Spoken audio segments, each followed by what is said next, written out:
ओम शांति। 29 सितंबर 2021 बाबा के आज के महावाक्य हैं। बाबा समझाते, मीठे बच्चे, इस अंतिम जन्म में ग्रस्त व्यवहार में रहते कमल फूल समान पवित्र बनो। एक बाप को याद करो, यही गुप्त मेहनत है।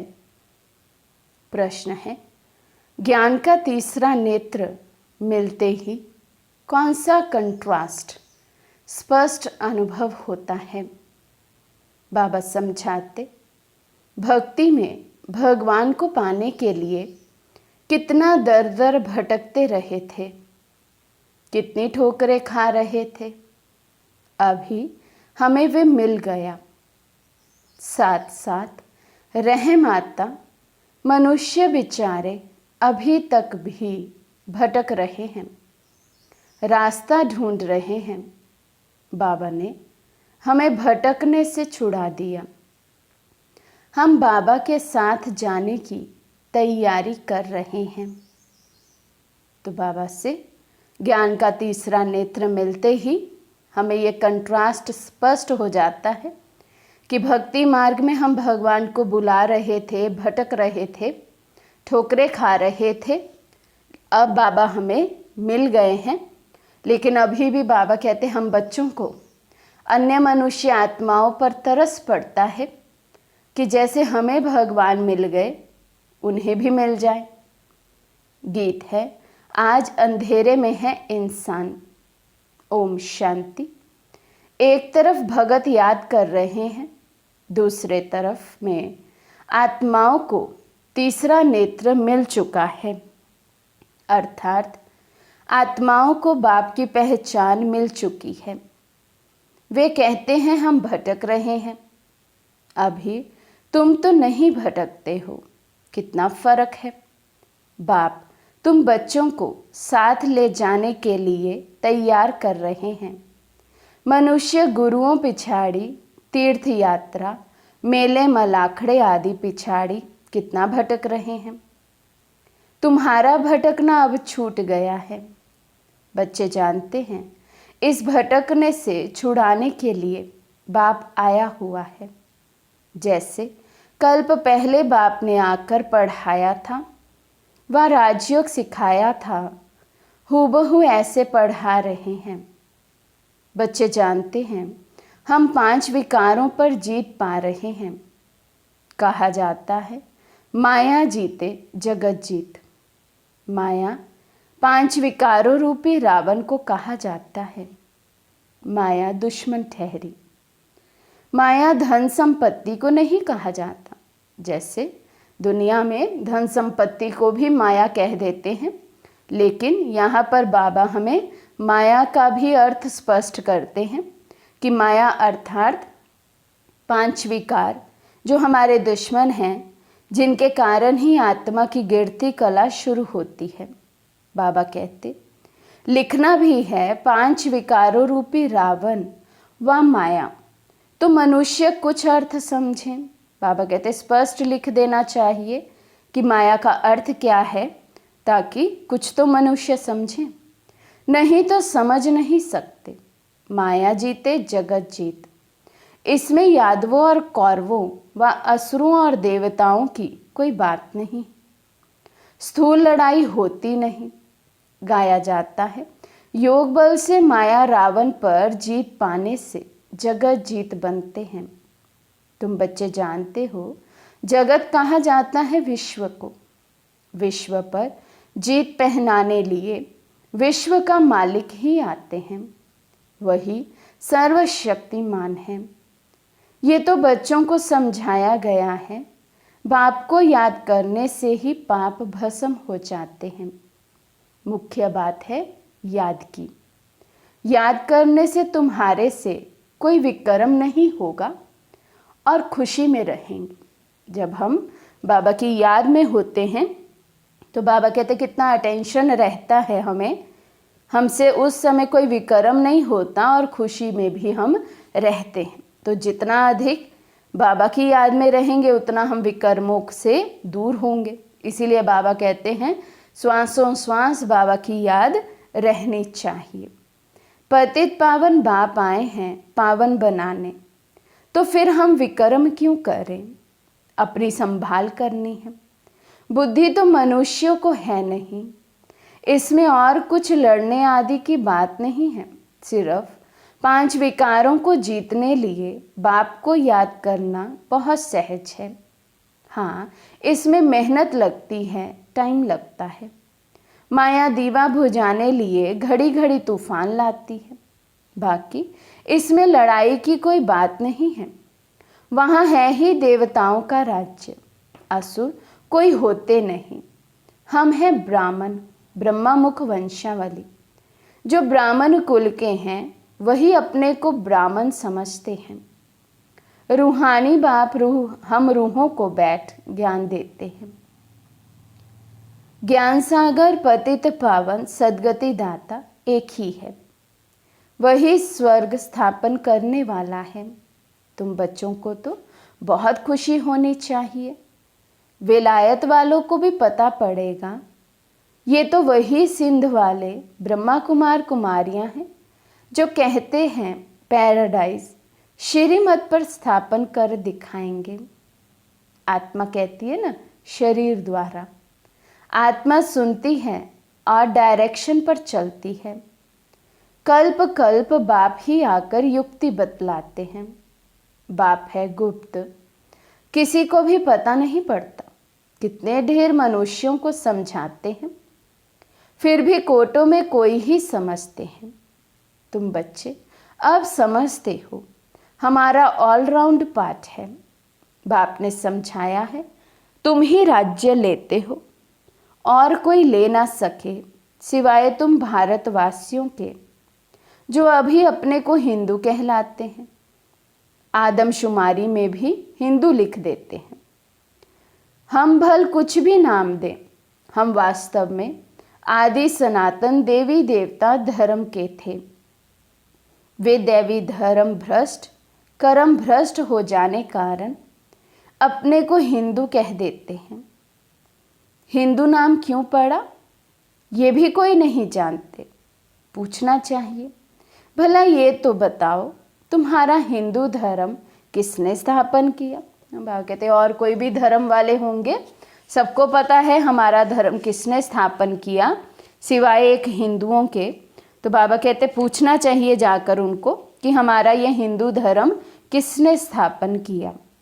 ये तो हिंदुस्तान का नाम है, कोई बता नहीं सकेंगे। तुम बच्चे जानते हो अब ब्राह्मण देवता क्षत्रिय धर्म की स्थापना हो रही है।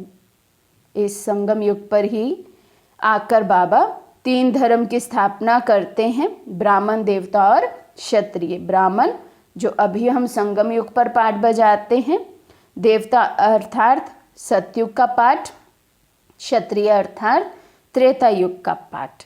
तो इसलिए बाबा कहते हैं कि अभी ही ब्राह्मण देवता और क्षत्रिय धर्म की स्थापना हो रही है। कहते हैं ब्राह्मण देवी देवता नमः। ब्राह्मण है सर्वोत्तम नंबर 1। वास्तव में स्वर्ग सतयुग को कहा जाता है। रामचंद्र के राज्य को भी स्वर्ग नहीं कहा जाता।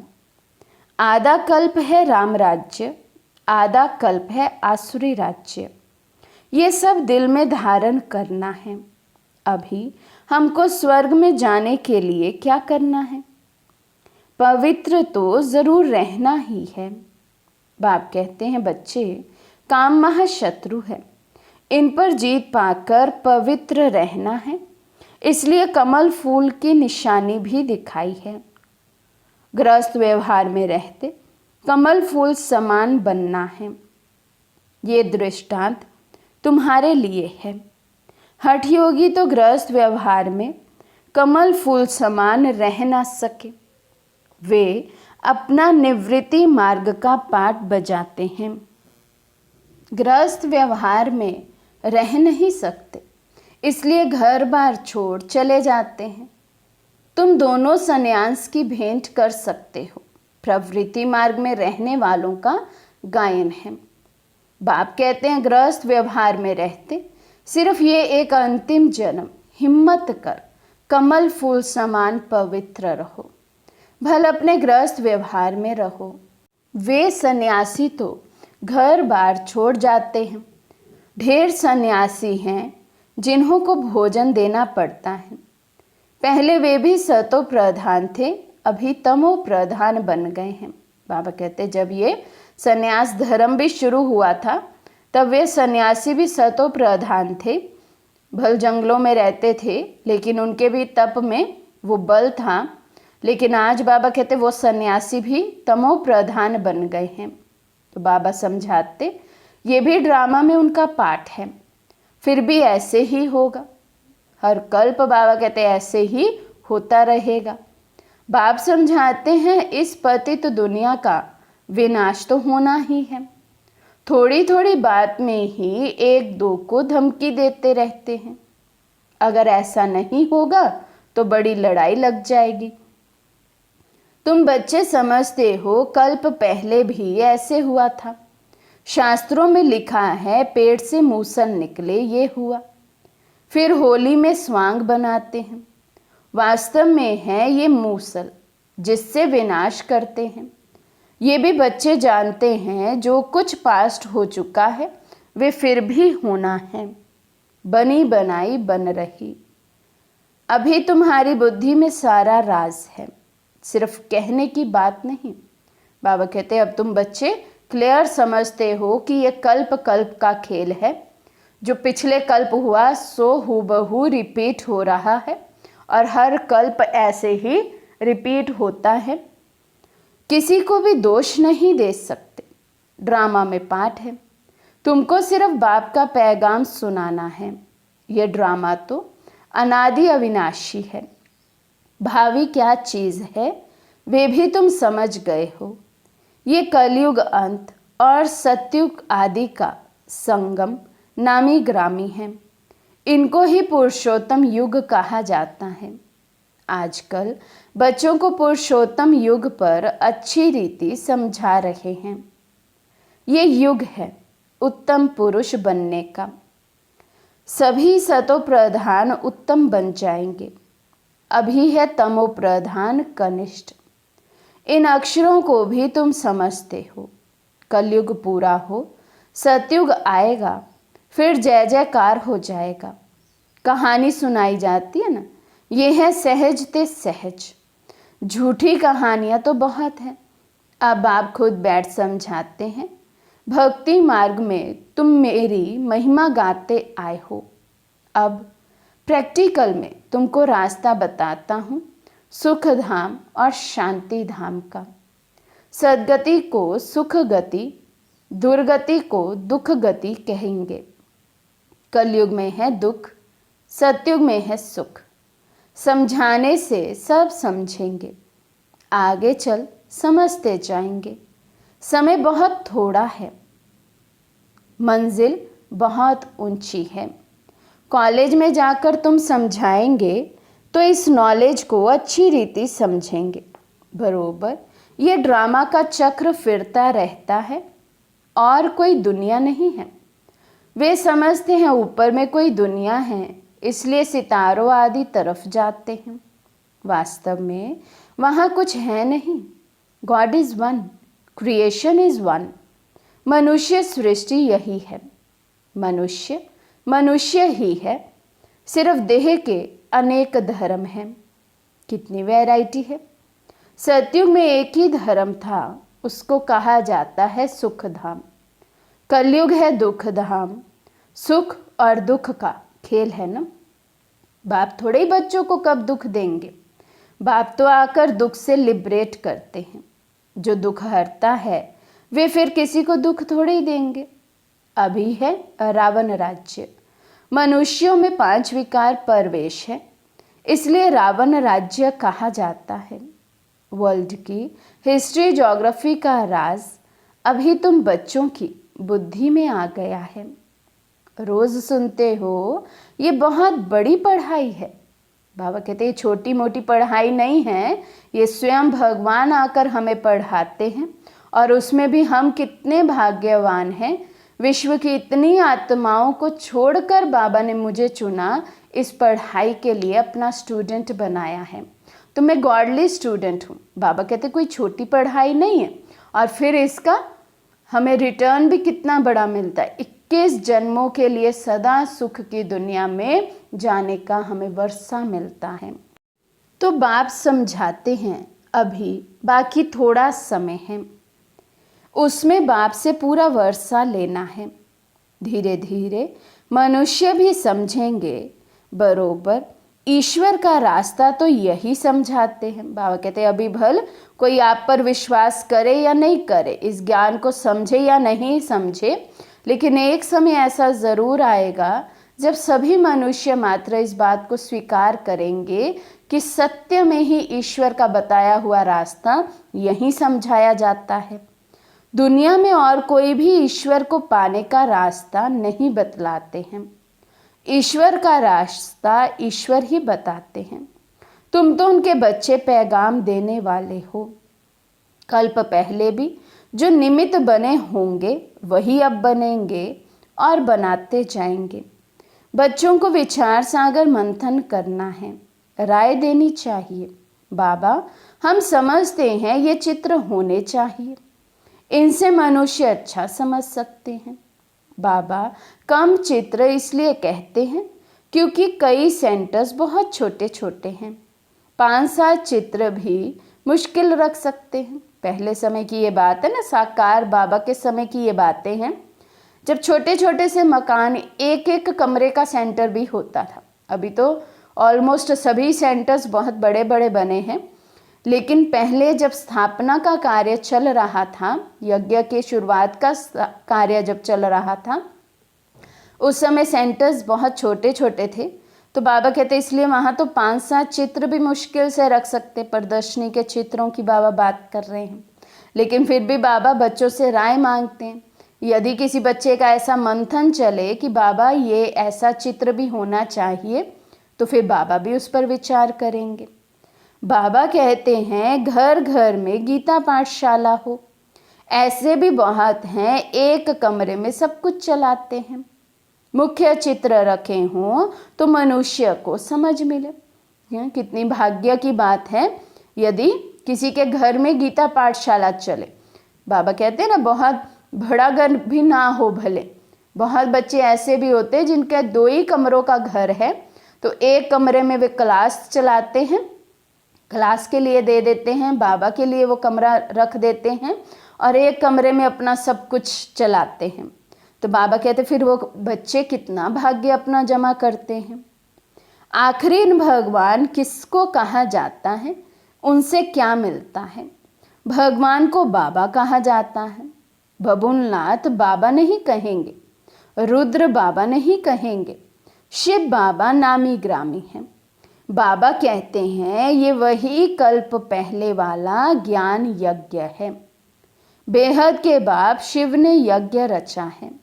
ब्राह्मणों की रचना है ब्रह्मा द्वारा। ब्रह्मा में परवेश और स्थापना की है। ये है ज्ञान राजयोग का। और फिर यज्ञ भी है जिसमें सारी पुरानी दुनिया की आहुति पड़ती है। एक वे ही बाप भी है, टीचर भी है, गुरु भी है, ज्ञान सागर भी है।